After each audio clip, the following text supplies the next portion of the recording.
Meeting point இணையதள நேயர்களே வணக்கம். அமைதி, சாந்தம் ஆகிய இரண்டும் பெரும்பாலும் ஒரே பொருளில்தான் பார்க்கப்படுகின்றன.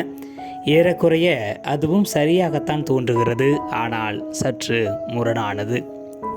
பாதை ஒன்று ஆன போதும் திசைகள் வேறம்மா.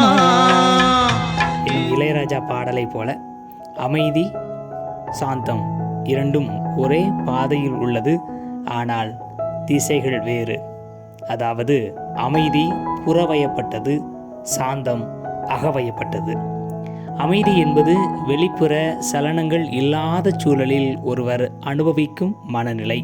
ஆனால் சாந்தம் என்பது பொறுமை, அடக்கம், சகிப்புத்தன்மை, அமைதி போன்ற நற்குணங்கள், நேர்மறை பண்புகளை உள்ளடக்கிய ஒரு பண்பாகும். இது ஒருவரின் உள்ளத்தினின்று வெளிக்கிளம்பும் நிம்மதியை கொண்ட மனநிலை. அமைதி நம் ஆண்டவரோடு கொண்டுள்ள உறவினை சுட்டிக்காட்டுகையில், சாந்தம் நம் ஆண்டவரோடு கலந்த நிலையினில் களித்து மகிழ்கின்றது.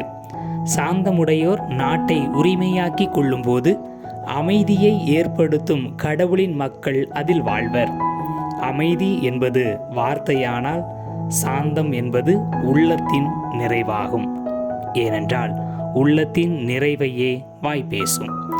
அமைதியையும் சாந்தமும் தூய ஆவியின் கனிகளே என்று கலாத்தியர் 5:22-23 புனித பவுல் கூறுகின்றார். அதாவது ஒருவர் சாந்தம் என்னும் நிறைவை தன்னில் பெருக்கிக் கொண்டு அதை மற்றவரிடம் அமைதி என்னும் கொடையாக பகிர்ந்து கொள்ளுதலே இத்தவக்காலத்தின் ஏற்புடை செயல்.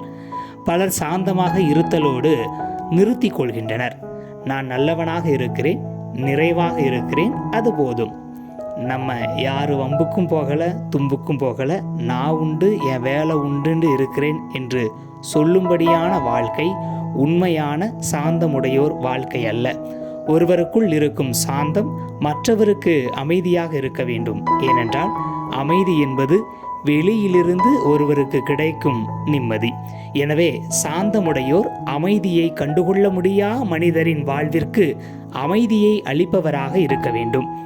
இதைத்தான் பெரும் சுமை சுமந்து சோர்ந்திருப்பவர்களை எல்லாரும் என்னிடம் வாருங்கள் என்று சொல்லி, சுமை சுமந்து துன்புற்று அமைதி இழந்த மக்களுக்கு வெளியிலிருந்து அந்த அமைதியை கொடுத்த இயேசுவின் மனநிலை. நான் மனத்தாழ்மை உடையவன், சாந்தமுடையவன் என்ற அந்த பண்பை தன்னிடமிருந்து கற்றுக்கொள்ளும்படியாக இயேசு அழைக்கின்றார். நம்மில் சாந்தத்தின் நிறைவை சுவைத்து அடுத்தவர் வாழ்விற்கு அமைதியை ஊற்றுவோம்.